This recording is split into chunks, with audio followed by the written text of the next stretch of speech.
Today's symposium is on economic and health impacts of algal blooms. We all know that lakes and rivers are home to various blue-green algae species, and not all pose a health risk. Unfortunately, there's no quick way to determine if a bloom is dangerous. Laboratory testing takes several days, and during that time, a bloom's toxicity can change rapidly or disappear entirely. So this complicates things, and we all as public get concerned because of beach closures and other natural area management issues. So we're so excited to have our panel today. We have Gina LaLiberte from the WDNR. We have Laura Meteer from Queen's University. We have Todd Miller from the University of Wisconsin-Milwaukee. Jordan Murray from the Wisconsin Department of Health Services, and Amy Weckle from the Illinois Water Resources Center. This event is part of a quarterly water symposium series sponsored by the Freshwater Collaborative of Wisconsin, the Great Lakes Higher Education Consortium, and the Council of Great Lakes Region. These events seek to encourage and advance collaborations, share science across borders, encourage students in research and career opportunities, and present research that is solving real-world problems. We're going to start today's webinar by reading our Indigenous Water Acknowledgement for the Freshwater Collaborative.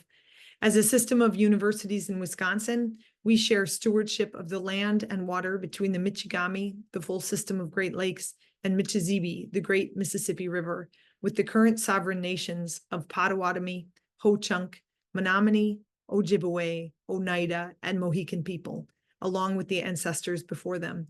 Together, we commit to being connected to this space, increasing our knowledge of it, and transmitting that knowledge to future generations.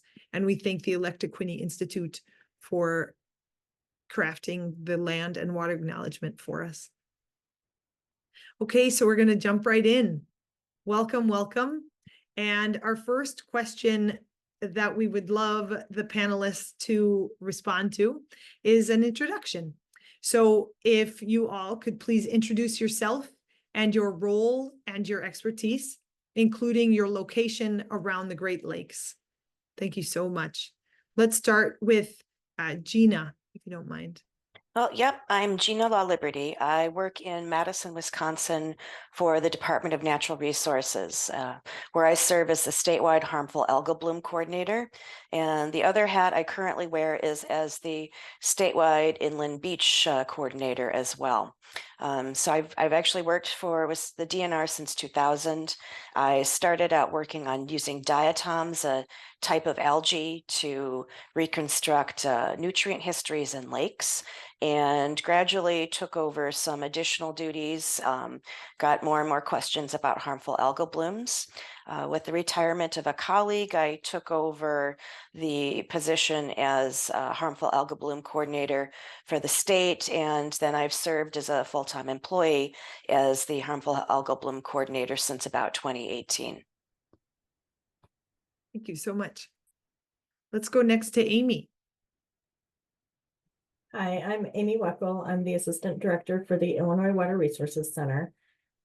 We were established under the Water Resources Research Act of 1964, and we are a national network of 54 water resource research institutes, and we're in all 50 states, and we're connected through our land grant institutions in those states. I am housed in Champaign at the University of Illinois, Urbana-Champaign. I am also the co-lead on the Algal Bloom Action Team, which is a collaboration of water professionals, researchers, and educators from the 12 states in the North Central region of the United States. And our members include the National Networks of Water Resource Research Institutes and University Extension in each state in the North Central region. We put together every year bi-monthly webinars on harmful algal blooms and an annual symposium in January. Thank you so much. Next, how about Laura? Good afternoon from Ontario, Canada. I currently live in Kingston, Ontario, which is on the north shore of Lake Ontario, approximately 3 hours drive east of Toronto. But previously, I lived on Lake Simcoe, which is about 1 hour north of Toronto, and it's one of the Great Lakes' slightly smaller cousins. It's actually a really big lake. It just doesn't compare to the Great Lakes. Um, Prior to returning to school after 21 years in the workforce, and I'm pursuing my master's and PhD at this point in drinking water, I was the water quality analyst in water and wastewater operations at York Region, who serves 1.2 billion people and receives water both from Lake Simcoe and from Lake Ontario. I developed, while I was at the utility, the harmful algal bloom monitoring and response for the treatment plants. I coordinated with our wholesalers regarding water quality and algae issues in the Great Lakes. And I participated in a number of research projects regarding algae and cyanobacteria, particularly around utility response, treatment, and monitoring. And my three favorite stories all around, revolve around unforeseen algal blooms and what we might have considered sort of weird times of the year. Then prior to working at York Region, I also worked for the Lake Simcoe Conservation Authority. And while there, I did a lot of watershed monitoring and worked with the source protection groups. So that gave me a significant background in the stewardship and watershed monitoring area for York Region. And then what I find most interesting about cyanobacteria is that they're actually what made our atmosphere on our planet possible. So while we don't like them right now, they were pretty critical to us as the Earth evolved. So I just think that's kind of a neat dichotomy. Thanks. That's great. How about Todd next? Hello, I'm Todd Miller. I'm the professor in the Zilber College of Public Health at the University of Wisconsin-Milwaukee in Milwaukee. And I'd say most of our research is focused on how to best monitor for algal blooms and their toxins. We use a variety of tools, primarily tandem mass spectrometry, to analyze water samples for toxins. And we look for the toxins in a variety of matrices, whether that be drinking water, lakes, rivers, fish, even beverages, food products, dietary supplements. And the other side of my lab designs electronics for real-time monitoring of algal blooms, usually on buoys. Thanks. And Jordan. Hi there, my name is Jordan. I'm the manager and epidemiologist of the for the Wisconsin Department of Health Services Harmful Algal Bloom program, going into my third year. This is a program that's funded by the CDC and has been in place since 2009. And through this program, I help lead our state's public health response to harmful algal blooms. My work involves prevention and management of HAB-related illnesses through disease investigation, outreach, and epidemiological research.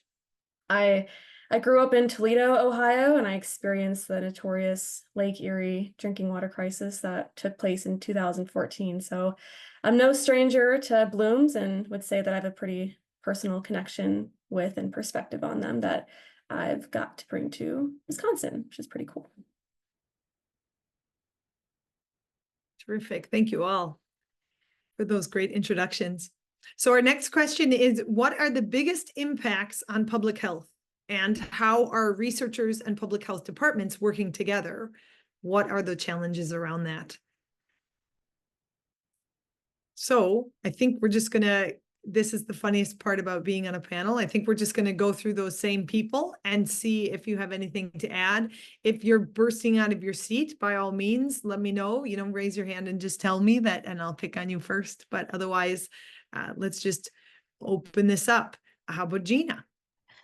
Well, I think that one of our biggest challenges is we don't necessarily know the true extent of bloom occurrence in the state, and especially the occurrence of toxin production in water bodies. This is a real issue for recreation.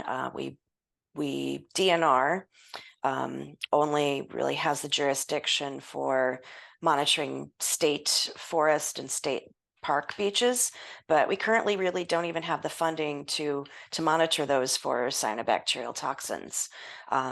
In Wisconsin, since we're a home rule state, local health departments, so that could be tribal, county, or municipal health departments, have the jurisdiction for monitoring their beaches. And many of those health departments simply don't have the staff capacity or the funding to monitor as well. So where blooms are occurring and if they're producing toxins and what those toxins are and at what concentration is really a big unknown for us, unfortunately. Amy. I think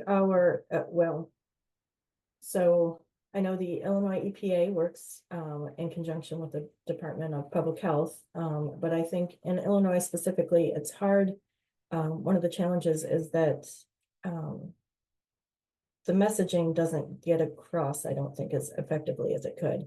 And so, you know, a lot of times the signage and things at different beaches, if you're at a beach, you're not always, in terms of public, you go up to the shore, maybe there's no service at that beach, and they want you to click on a QR code or something to report the algal bloom. So those kind of things are challenges, I think, for the public. In terms of researchers and interacting with the public, I'm not really sure on that so much. I know there's definitely a gap. Thank you. And Laura. Oops. Laura, you're still muted. Wow, gotta love online forums, right? How many times do you have to tell somebody they're muted, right? Sorry about that. I did look at this question a little bit differently, I think, than our previous two panelists. When it said, what are the biggest impacts on public health? And I think the biggest one is that do not use advisory if you ever have to issue that. And I think that because of that, you have a loss of faith in the drinking water supply. And so for utilities, there's the huge question of how do you regain that faith within the drinking water supply so that people continue to use the drinking water. I will say that what we do find very interesting at the utility I previously worked at was that during events, a lot of the public's concern is around pets, wildlife, and livestock. And taste and odor. And then, you know, there's that question of how do you get that information out to the public, but that's another one of our questions further on. I do think there is an intrinsic value to being able to use beaches, and if beaches are shut, you lose that connection to the environment. And for some of our sort of central and northern states and up into Canada, we only have a very short period of time in which you can use a beach. So it's a shame to lose that recreation opportunity. In terms of when I worked at York Region, we had a fantastic rapport with our public health group in terms of the operations group working with public health. We did joint annual training sessions, we shared information, we established standard operating procedures, and they all worked really, really well for responding to events. The other group we worked really closely with was the Lake Simcoe Region Conservation Authority, again, because they were doing that watershed-wide monitoring, which was very valuable to a utility in terms of responding to or predicting harmful algal blooms. And lastly, York Region had a long-term relationship with the Drinking Water Research Group at the University of Toronto, and working with Ron Hoffman, Arash Samadi, Hussein Al-Matram, there was a significant amount of education and knowledge that we were able to benefit from in terms of leveraging that partnership. Thank you. And Todd. In terms of impacts on public health, I think the thing that I worry about the most is chronic exposure to low levels of multiple algal toxins in drinking water, but also in food products. We're still trying to get a handle on whether or not fish are in a significant exposure pathway. But we found low levels of toxins in just about every beverage you can buy in the supermarket that has spirulina in it or other kinds of algae. I don't think that's really on people's radar. Of course, we find it in dietary supplements as well. So I think the exposure pathways are not fully described, but we know that people are being exposed, not just in the occasional recreational exposure that might occur, in the summertime when somebody's swimming, but really in a variety of different products. And then the second one is, I'll just kind of echo what Gina was saying, is that there's really a lack of monitoring. I mean, I don't think our state monitors drinking water at all for these toxins, or maybe just occasionally. And then there's just a variety of toxins other than the usual, microcystins and antitoxin. Cyanobacteria make thousands and thousands of different molecules, and ones that we thought were, considered non-toxic, people actually called them non-toxic, we're now finding are really highly toxic and just as toxic as microcystins to some model organisms. Thank you. And Jordan. Yeah, I would say one of the major public health challenges that we face here at the state health department are that illnesses are often unreported. So my program collects and investigates harmful algal bloom related illnesses in humans and animals, and we receive on average about 25 illness reports each year. But considering how many lakes Wisconsin has and how many of these lakes are affected by blooms, we know that this number is not necessarily representative of the true burden of these illnesses in the state. There are, likely a lot more people and animals getting sick from exposure, but these illnesses are not always reported to us for several reasons. I mean, not everyone is aware of what HABs are, what they look like, that they can cause illness, and what kinds of symptoms exposure can produce. The symptoms of these illnesses are pretty vague. They sound like other conditions like swimmer's itch or food poisoning or allergies, the common cold.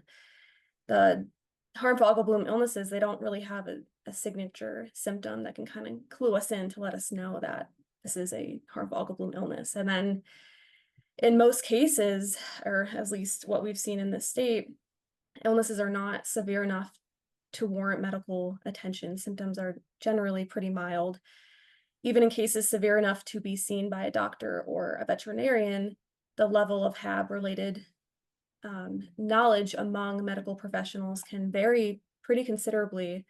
And therefore, being seen by a practitioner doesn't necessarily mean that practitioner will recognize the illness as HAB-related. On top of that, there's currently no commercially available diagnostic test that the doctor could run, for example, on a blood sample to confirm that the illness was in fact due to harmful algal bloom exposure. So all of these, so the underreporting issue kind of prevents us from learning more about these illnesses.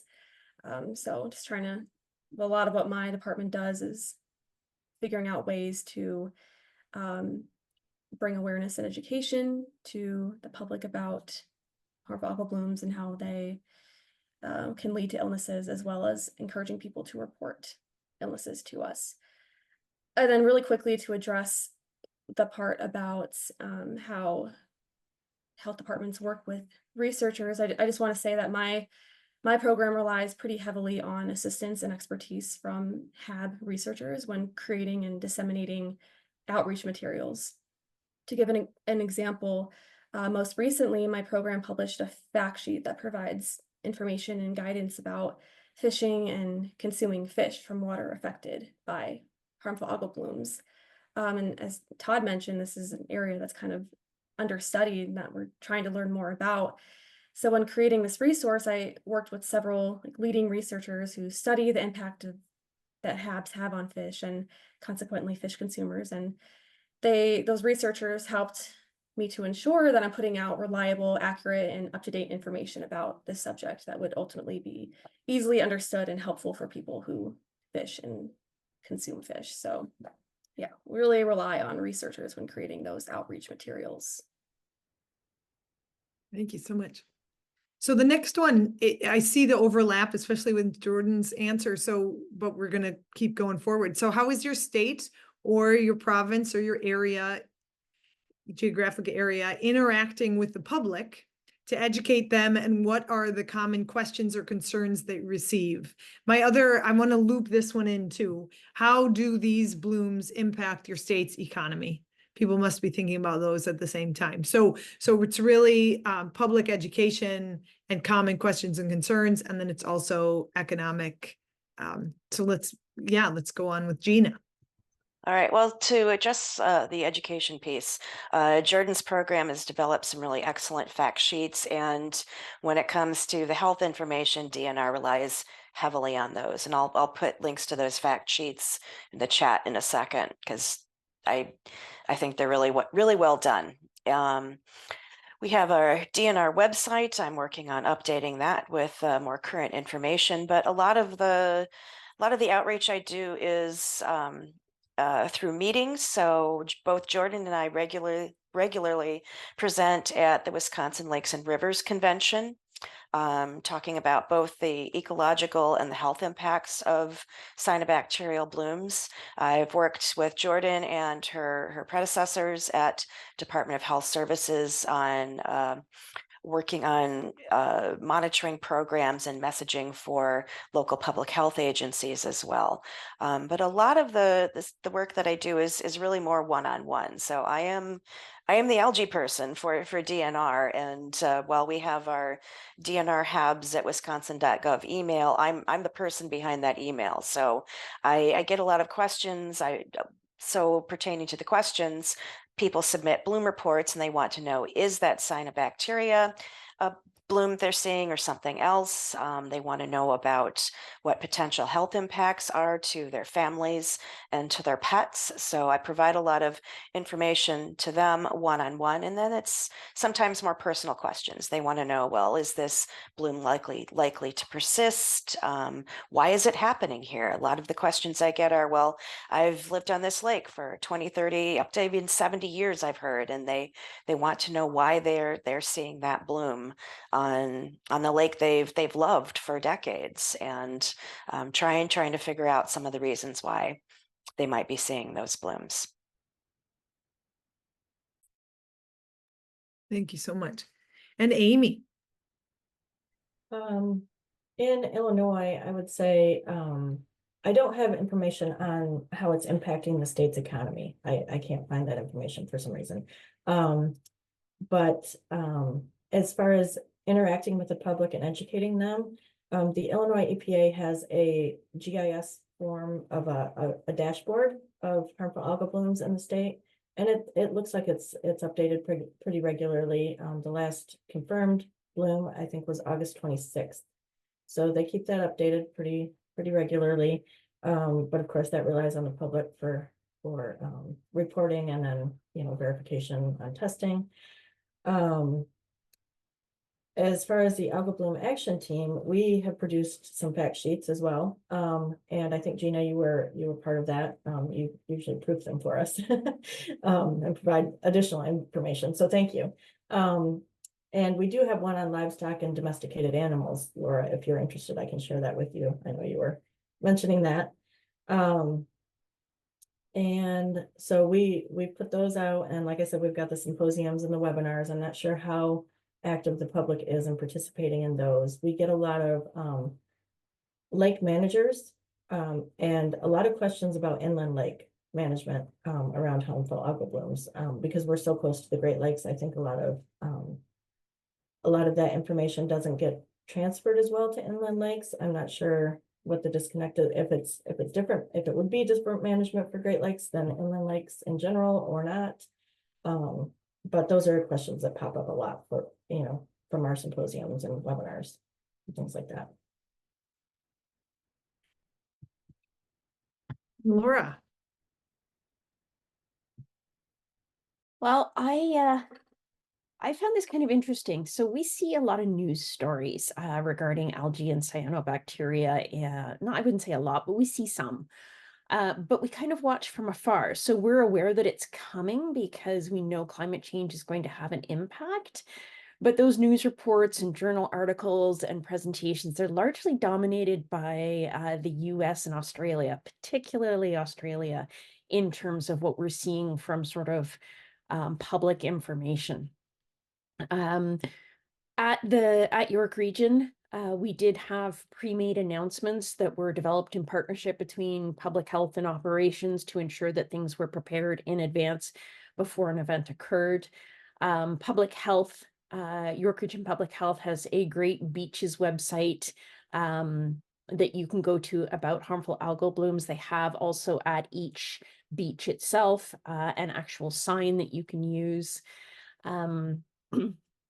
There's Health Canada, which is our federal group that looks after drinking water and recreational water. And then Ontario, they both have produced web resources for blue-green algae. And another thing that is really useful in terms of a resource for education is leveraging the American Waterworks Association and Water Research Foundation resources for drinking water utilities. Both of those entities have significant amounts of material for that.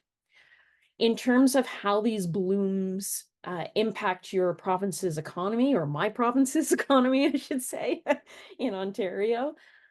So in Ontario, every drinking water utility is required to have a harmful algal bloom monitoring program that includes stages, visual monitoring, and it's actually encapsulated in part of the water system's licensing. So it is a requirement, and it is inspected annually. So there's a financial burden from maintaining programs and performing all of that testing. There's also, we had some huge blooms on the Great Lakes in 2006, and that did cause a significant amount of large infrastructure upgrades at water treatment facilities where a lot of granular activated carbon filters were installed. I haven't seen any large scale upgrades since then, but we are seeing the in-water treatment plant monitoring tools. They're not inexpensive, so something like a phycocyanin probe retrofitted to actually be at the intake. So you have to be able to maintain that while it's underwater. So that's a program that's challenging for utilities. And the lab analysis, of course, is not timely, and the equipment is costly. So, there's this great product out there called FlowCam. And, you can take your sample and you can put it through FlowCam, but you have to be able to afford that. And for smaller municipalities, that is something that they don't have the in-house expertise, and they may not have the money to be able to purchase something that expensive. So that is a bit challenging. In Ontario, we also have a massive source water protection program and conservation authorities, and those entities need to be funded. We also have financial costs to industry and municipalities from implementing protective solutions for nutrients. So between provincial and federal governments, we're looking at an investment of about 1.2 billion from 2018 through to 2027 in protective and preventative programs to keep the nutrients out of the water to prevent the blooms. So this is things like working with farmers to establish fences to keep cattle out of rivers, shoreline projects in urban centers, stormwater projects in urban centers, septic inspections and upkeep, all to prevent the nutrients from going into the lake. Then there's another thing that has occurred recently, which I think is kind of a neat use of, it's some extra funding that's required by utilities, but it's an interesting new development in determining groundwater under the direct influence of surface water status. And it's something that the Ontario government has come out with, where they require you to do testing for PBADs. So what they're looking for are diatoms and algae, and to see if they're actually reaching a groundwater, and then they would consider that groundwater to be goody, and you'd have to do additional work. So using algae in a little bit of a different way. So that's just some of the things that I've noted here from a provincial perspective in terms of economy and education. Thank you so much. And Todd. Well, in terms of educating folks in the state about algal blooms, I definitely leave it to Gina to do that job for us. Of course, as a professor, I teach my students about algal blooms, and I work with a lot of lake community organizations. And I'm not an economist, but just in general, one of the big impacts of algal blooms is on real estate property values. One of the communities I work with, for example, it's a small community, and they've started to have problems with algal blooms in their lakes, and rightly so, decided that they needed to do some mitigation, and as part of that, needed to do some monitoring work.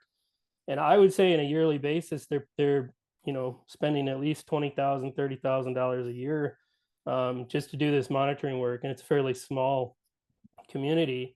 But when I've spoken to them and told them about algal toxins and whether or not they could use the lake for recreation, and I've said to a grandmother who said, "Oh, my grandkids are coming to stay the weekend, this weekend, and if there's algal blooms, can they go in the lake?" And I tell her no, and she said, "That's what we moved here for. That's why we spent all this money on this home, this property."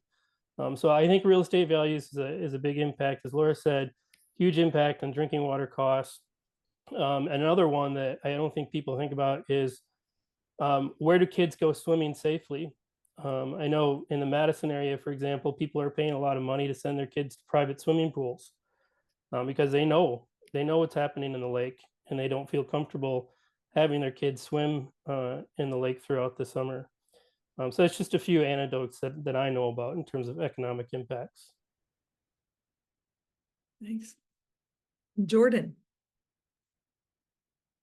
Yeah, Gina did a good job touching on how my department works with hers to provide outreach. But just to add to that, I think the majority of the interactions that we have at the state health department with the general public come from us following up with them after they report a bloom or an illness to us. After we receive a report, we usually try to contact the person who reported via phone or email to provide DHS-based educational resources like the fact sheets that were dropped in the chat about blue-green algae and recommendations for how to recreate in the water safely.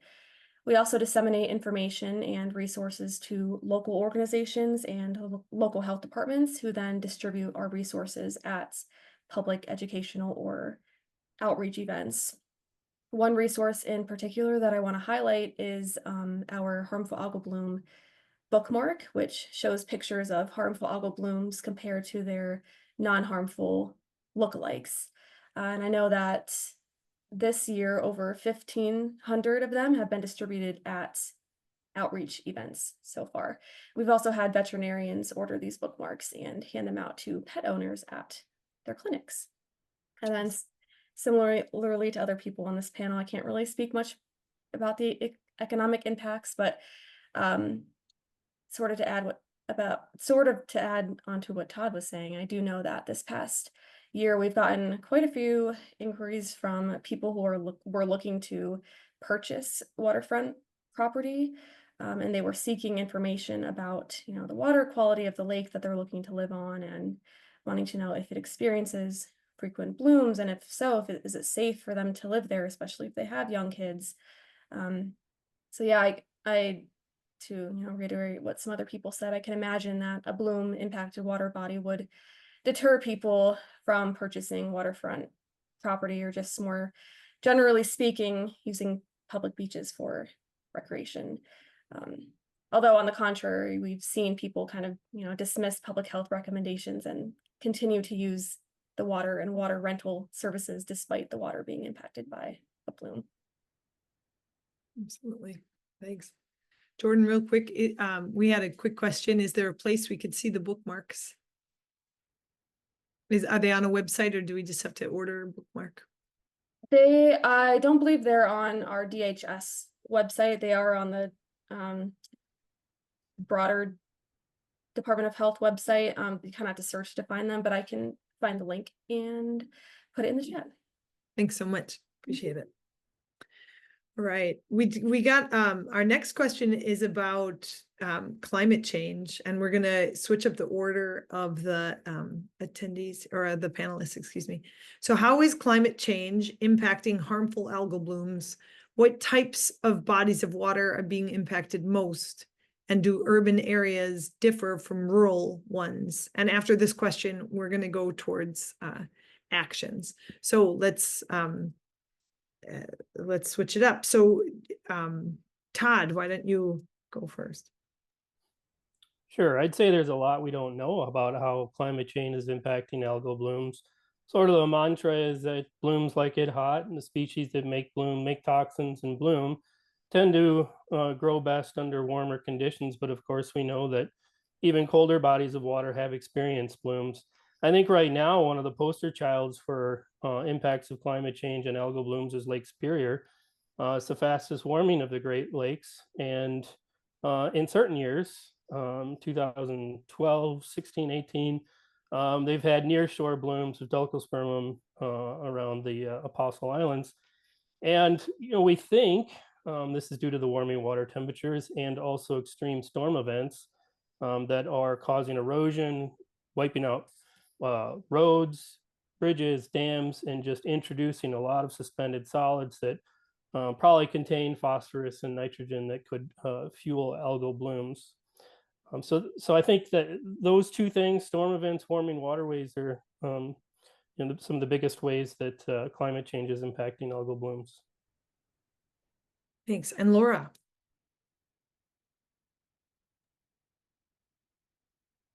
Well, I have to say, I have definitely seen an impact of climate change to aquatic plant growth and algae and even harmful algal blooms.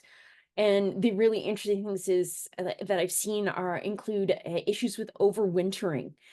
We had a taste and odor issue caused by algae that had overwintered on the bottom of Lake Ontario and got tossed up during a storm. And it caused a taste and odor issue all the way up through a large municipality into another municipality. So that was quite significant in April, and it was like an ice storm that occurred, and it was just the wind caused that. Another one that I've seen was with the temperatures being so variable. We've seen algal blooms in Lake Simcoe in January and February, where we've had a huge thaw and really bright sunshine, and all of a sudden we've got this massive algal bloom in January.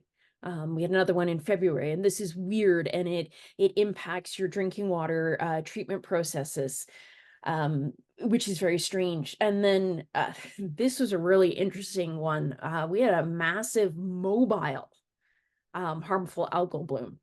And what happened is there was a small lake, and I remember this really clearly, 19th of October. So, pretty cool, but it was brilliant sunshine, lots of waves, and so it mixed and brought all these nutrients, and the entire lake within a 24-hour period bloomed. And then we had a huge rainstorm, and that entire algal bloom mobilized and moved downstream. And so we were chasing this bloom downstream, trying to figure out where it was, who it was going to impact, and who we had to warn. And at one point in time, we lost it in a natural area, and we found it again through social media. So the public was awesome, and they saw, we posted on Facebook, and they said, hey, it's just gone past my house, and I live at such and such. So, that was a cool way to do some monitoring. But we're seeing, the less ice cover. We're seeing warmer water temperatures, longer growing seasons. This past winter, I call it the winter that never was, because we had no ice over on Lake Ontario and very little on Lake Simcoe. And so over the years, we've developed patterns. So we would sample algae on a weekly basis, and we'd see the diatoms and the green algae, and those would kind of dominate June and July. And then later into August and into September, we would see occasional cyanobacteria in the algae monitoring.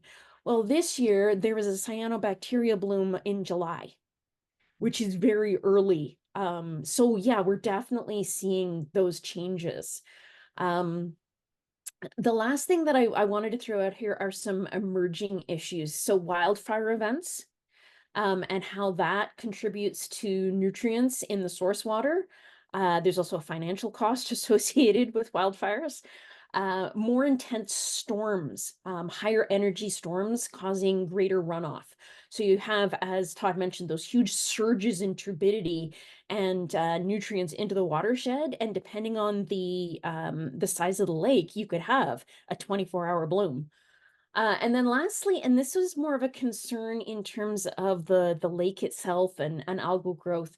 But up here with the when the lakes start to warm and we start getting light penetration through the ice when there's ice cover, you have the algae start to become active, and they contribute significantly to the dissolved oxygen within the lakes themselves. And so if you're not seeing that dissolved oxygen contribution, and if your temperature gradient isn't as great as it used to be, what implications does it have for turnover and overall lake like aquatic ecosystem health? So those are just some of the things that I've seen from climate change. Thank you so much. And Jordan. Yeah, I don't really have any new information to add. I think the other panelists did a great job addressing these questions, but I will put a link in the chat related to climate change and Lake Erie story that just got published a month or so ago. That's pretty interesting. Thanks. And Amy? As far as climate change, I can't really speak to that in Illinois. The Illinois EPA, the dashboard that I'm looking at has it shows most of the occurrences, or a majority I would say, are up near the Chicago area. But they only started keeping this updated as of 2022, so I can't really tell if there's a difference in where those are occurring. And then, like I mentioned, the inland lakes is where people are mostly concerned. So I would say the urban inland lakes rather than the rural areas. But there's a lot of farm fields and you know, livestock is a concern around here. So Thank you. And Gina? Well, Todd covered the changes we're seeing in Lake Superior really well, and Laura covered a lot of the changes that we're seeing in our inland lakes. I work with the Wisconsin Initiative on Climate Change Impacts Working Group, and they have looked at some of these changes and documented that, yes, things have definitely changed in Wisconsin. So we are seeing those heavier rain events with more runoff, more nutrients coming in, longer growing seasons, shorter ice duration, warmer temperatures. But I want to mention that climate change is going to impact different types of lakes differently. So, and different systems too. So for example, we had a very wet spring in Wisconsin. A lot of our major rivers were running at really high, if not flood stage. So there was a lot of flow through those systems. And so on systems like the large reservoirs or impoundments that we have on the Wisconsin River, we seem to have a little bit of a delay in the blooms that we typically see on these systems, just because of the amount of flow going through those that really kind of help to offset the typical start of blooms. But in things like seepage lakes, heavy rain impacts, we've had some years with very high lake levels in northern Wisconsin. That can impact blooms as well, because if you're inundating more of the land, possibly you're getting more nutrients in that way as well. So climate change doesn't act across the board the same way with different types of water bodies too. Thank you. We're going to go to a to the Q&A since we're watching the clock, and we'll kind of try to integrate these things together. Here we go. So the first question we got is, what can we, the public, do to lessen the algal bloom events? Not just the bloom and educating what and where those blooms occur. This comes from a Lake Geneva group, and they have a campaign called Keep It Blue, and they're helping to educate people. I think I'm kind of, there we go. So, wow, and my computer is doing something wacky. Here we go. So what can we do as the public to lessen the algal bloom events and their effects? I guess I'd like to just open it up. Does anybody have an answer right off the bat, please?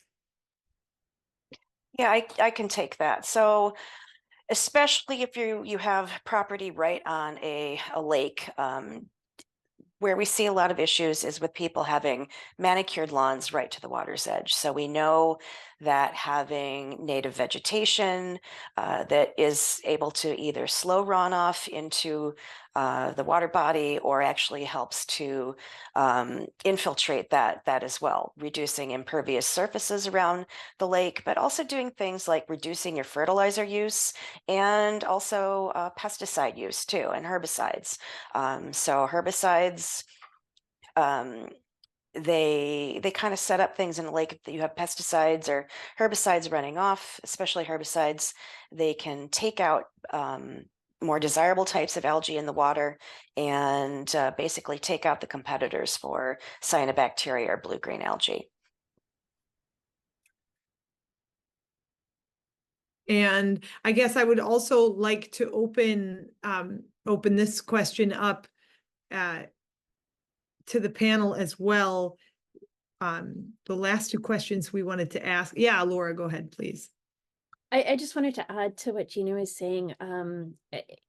If you are a whole bunch of small homeowners and you live around a lake, the best thing you can do is maintain your septic system in terms of a point source. Completely agree with Gina. No fertilizer, nice riparian edge, naturalized shoreline, awesome, but it's your septic system. So if you can maintain your septic system on a regular basis and prevent those nutrients from ending up in the lake, that's huge as a homeowner. Terrific, thank you. And I want to add on to what Laura just said about the septic systems. I don't have data on this, but it is something that's in the back of my mind. And a lot of vacation properties on lakes, especially in northern Wisconsin, rely on septic systems, and you have these really large houses that are housing like 14 to 20 some people all week as vacation rental properties. And this is replacing small family cottages. So I think if you have one of those properties, you have to make very sure that your septic system is appropriately sized for that many people, because you really could be contributing possibly to nutrients entering the lake if you have way too many people using an undersized septic system. Thank you. We have a question from Patrick McGinnis. Can reduction of soluble reactive phosphorus from agricultural runoff affect algal blooms? Opening it up. Yes. Laura says yes. So working with Lake Simcoe Region Conservation Authority, it was the pilot area for nutrient budgeting. So Lake Simcoe Region Conservation Authority has a huge watershed monitoring science group that basically developed a model that looked at nutrient loading to Lake Simcoe. And they looked at finding out which nutrient was the limiting nutrient within the lake. And it turned out for Lake Simcoe, it is phosphorus. And that created the Lake Simcoe action plan. And so the wastewater plants are heavily regulated as a point source in terms of the amount of phosphorus loading they are permitted per year. The Conservation Program Authority has programs to reach out to do preventative work with farmers and homeowners with respect to septics and fertilizers. It's preventing the nutrients from reaching the lake. And that big nutrient is phosphorus. And as I understand it, I think the Great Lakes Agreement, there's been an update now, and there's been huge amounts of funding in the US to look at wastewater facilities and enact phosphorus removal to prevent that nutrient from reaching the Great Lakes. And somebody from the US probably knows more than I do. Thanks, Laura. We have a question about rivers versus lakes from Heather. I work for a river conservation group, and we recently had a major fish kill in a neighboring river's watershed, partly due to an algal bloom. How often are you seeing toxic blooms in rivers versus lakes? And are these being tracked or studied in rivers?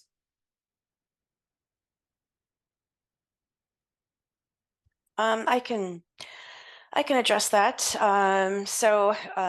We do see blooms in both St. Croix River, Wisconsin River, and the Mississippi River. So pretty good river systems. One of my colleagues in the DNR, Sean Giblin, is doing some really interesting research on the Mississippi River, especially in some backwater areas that have some really intense blooms from being sort of separated from the main body of the river. But again, it's sort of the overall challenges we have with monitoring and tracking blooms. We don't necessarily have the staff or the funding to do a lot of monitoring on these large systems.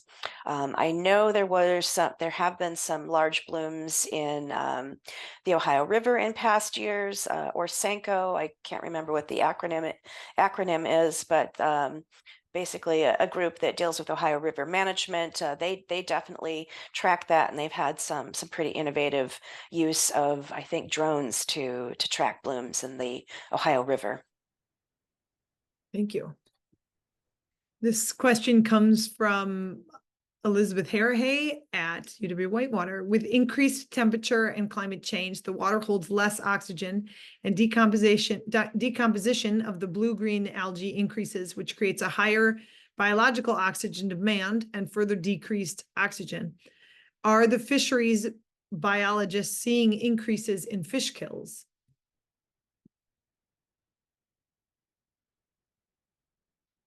And do we know? And who do we know that would know?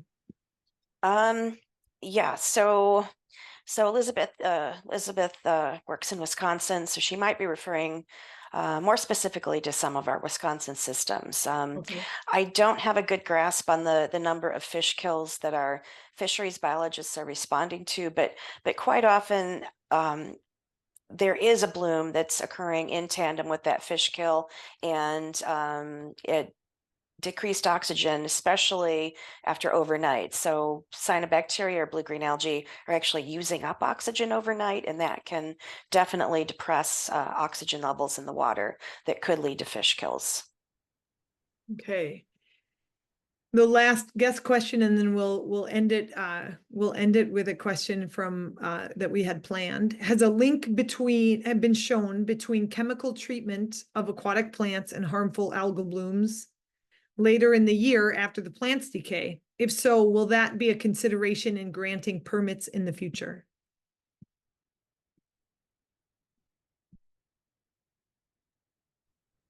I'll comment on that again. I don't know specifically about things like Eurasian water milfoil treatments, but unrelated to herbicide treatments on aquatic plants, we can, in lakes that have a lot of issues with curly-leaf pondweed, that starts growing really early in the spring, and then it tends to die off about July. And then as that decomposes, that kind of brings in extra nutrients, which, as that water is really warm in July, then cyanobacteria can take up and bloom. So depends on, I guess, the plants that are in that system. Sometimes you just kind of get this natural cycling of phosphorus from curly-leaf pondweed into cyanobacterial blooms in mid to late summer. Thanks. Laura. So I have seen copper sulfate used to control algae and to control mussels for drinking water sources and source water protection. It is a company out of the US, and I am blanking on the name right now, but as soon as I remember it, I will put it in the chat. But yeah, the copper sulfate actually prevents the algae growth, and it also prevents the mussels. It's dosed at levels below 1 milligram per liter, so it's quite safe, but I don't know what full ramifications that does have on the entire freshwater ecosystem. So that is something to consider as well. Another way that we're preventing algal blooms in reservoirs, like open reservoirs in drinking water, is using these black balls. So basically, we cover the entire surface of the reservoir in these floating black balls, and the balls are about, oh, this big. And then they have a copper wire around the middle, which also helps to prevent the algal growth. So it's supposed to be, if you can't get the light there and you can't get and you've got the copper as an inhibitor, the idea is to prevent algal blooms that way. The last way that I've seen done is aeration. And by continuously stirring the water up and aerating it to prevent some algal blooms from forming on source water areas. So those are the ones that I'm familiar with. Thanks. Okay, to finish this off, I would love to hear a quick something from each of our panelists. And our questions are, how are policies changing to address management, and what are the challenges related to policy, and what research is needed, and how could academic institutions meet those needs? Instead of answering that question as those two questions as big ones, what I would love to hear from the panelists is there a policy or research topic that you've heard about that you think is worth celebrating, or that you think definitely needs to be funded and move forward? So something that's either happening, that's great, and you want to quick mention it, or something that needs to happen. And let's start with Todd. Okay, I'm not aware of any policies happening right now that I could celebrate, unfortunately. But I do think that we need to regulate these things in drinking water. The only way that we're going to mandate regular monitoring is if it's regulated. And I think when I tell people what these things can do to the human body, and I say that they can occur in finished drinking water, and then I tell them that they're not monitored at all, people are quite shocked. Thank you. Amy. Yeah, along the same lines, I don't know of any policies that are in development in Illinois regarding harmful algal blooms, and it seems most of the information that's getting out is encouraging reporting them and not encouraging preventing them. So I think more information needs to be promoted around that. Thanks. Jordan. Yeah, I would say biomonitoring studies in humans and animals would really help us understand more specifically how toxins are affecting body systems. So ideally, we would love to be able to collect urine and blood samples in humans and animals exposed to blooms and who got sick from them. Specifically focused on populations who live on lakes that experience blooms and people who are more susceptible to illnesses, like those who have pre-existing conditions like liver disease, asthma, or cancer. And then one thing to celebrate is the CDC just actually launched a pilot project for state health departments where people and animals who get sick from exposure to blooms can actually send in biosamples to the CDC for analysis, which is a huge step forward. So something to celebrate. Thanks. And Gina. Research on the efficacy of bloom mitigation is really a big need for us, especially looking at effects on non-target organisms. So I want to call out as success stories. Researchers at Grand Valley State University have done some great work looking at adding so-called beneficial microorganisms to systems to address blooms. And researchers at The Ohio State University have done some excellent work looking at nanobubble efficacy and ultrasound efficacy. And I went to University of Michigan, so take that as the highest praise possible. Thanks. And last but not least, Laura. So that's a hard one for me because my focus, of course, is on drinking water. There is a lot of research going on with respect to drinking water, algae and harmful algal blooms right now. But the difficulty is that we have a very risk adverse industry. Drinking water always has to be safe and potable. So we're very risk averse, and we don't always want to adopt the new. So what I would love to see is more education and adoption of new technologies and approaches, and how do we get that to become mainstream so that it becomes more acceptable and easier to access and more mainstream. Well, thank you so much to all of our panelists and all of our attendees for taking time today on this Tuesday to have a discussion about algae and algal blooms. Thank you so much. I hope you enjoy the rest of your week and take good care.